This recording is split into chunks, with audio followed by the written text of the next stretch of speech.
Bonjour à tous et bonjour à toutes. On va continuer de parler un petit peu de l'Ecclésiaste ce matin et les versets 7 et 8 du chapitre 4 que je vous ai invité à lire illustrent bien ce que je disais hier déjà. Il ne faut pas travailler juste pour le travail. Il ne faut pas en faire une idole dans notre vie.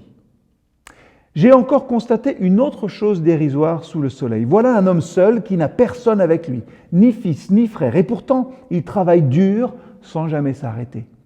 Jamais ses yeux ne se rassasient de richesse et pourtant il se dit « Pour qui donc est-ce que je travaille si dur ? Pour qui est-ce que je me prive des bonnes choses ?»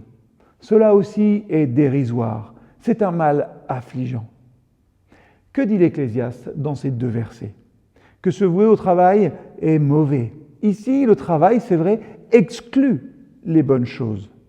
Pourtant, là encore, il apparaît discrètement une dimension positive du travail. Travailler pour quelqu'un. Travailler pour aider un autre. Pour l'autre. Pour le collaborateur, le frère, le fils. Voilà, cela devient moins absurde de travailler pour quelqu'un. Et il est rare, dans tout ce livre d'introspection personnelle qu'est l'Ecclésiaste, de voir l'autre arriver dans la réflexion. C'est intéressant de le rencontrer justement sur cette thématique du travail. Le partage, le souci du prochain doit être au cœur de nos vies. Nous le savons, mais aussi au cœur de notre travail. S'il n'y a pas ça, l'Ecclésiaste dit cela n'a aucun sens.